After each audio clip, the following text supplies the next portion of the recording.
Oh, I just thought of who I'd like to be, Lagertha from Vikings. I like how, aside from like the obvious, like, oh my God, she's so hot part angle, like, but it's more than that. It's like she's so self-confident. I was studying applied fashion design a few years ago and I got really, really burnt out. One night I was like, okay, I've got to get all of this done before tomorrow. Because we're going to be doing the photo shoot tomorrow. So I'm going to pull an all-nighter. Yeah, just copious amounts of caffeine later. I was up at 5 a.m. I had gotten zero sleep since 4 a.m. the previous day. And I kind of had a breakdown. So yeah, luckily my boyfriend took me to hospital. Surprisingly, he managed to take it pretty well, which I was impressed by because like my previous boyfriend was very not supportive of my mental illnesses. So it was like, what do you mean you actually care about what happens to me and you're not freaking out but about like me?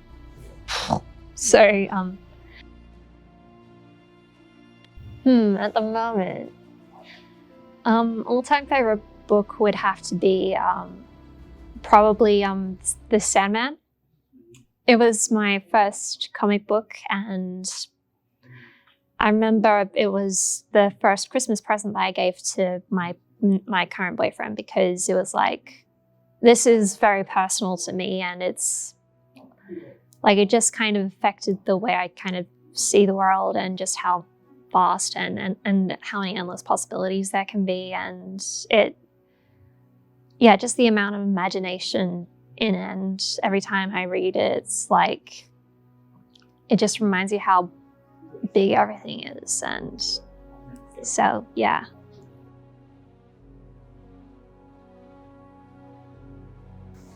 Definitely Anne Boleyn from The Tudors, even though like she was like an actual person, but like the character is like, yeah, basically anything played by Natalie Dormer. Lagertha, obviously. Just the cast of The Witcher.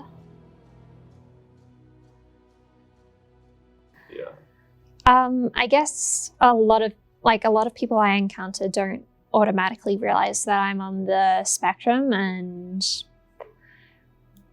like when people do find out that I'm on the spectrum, they automatically associate a whole lot of traits with it. So like people automatically assume, oh yeah, you're autistic. So like you, like either you're like completely non-functioning or like you're this super powered genius without social skills. And while I do consider myself to have some genius moments, a lot less nowadays that like I'm like an adult and I'm trying to focus on like actually functioning. But yeah, it's like I'm not a superhero. I just don't know.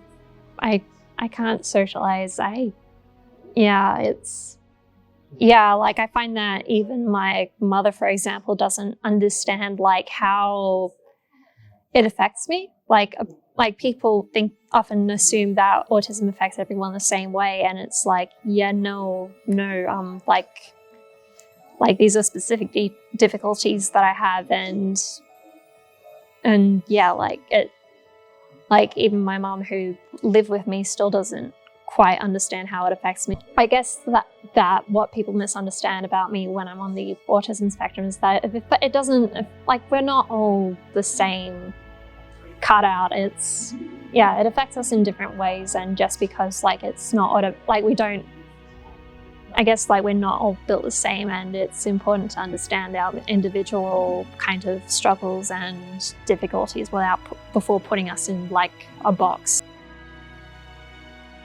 Yeah, that would be Hamilton, particularly like the I imagine death so much it feels more like a memory. Is this where it gets me? On my feet several feet ahead of me. I soon find my gun. Do I run or do I let it be?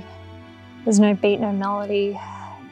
The more I talk about Hamilton, I find that he also like inspires me a lot. Just like I'm inspired by the drive that he has, and how like one of the songs is literally called Nonstop, and like how the hell do you go so fast all the time, and like just the amount of like effort he's able to like put into things, and he's able to keep going despite everything that's thrown at him. And I wish I had that amount of resilience, even if like the character isn't the same as the real dude. Like just the depiction of it is someone that I would like to be.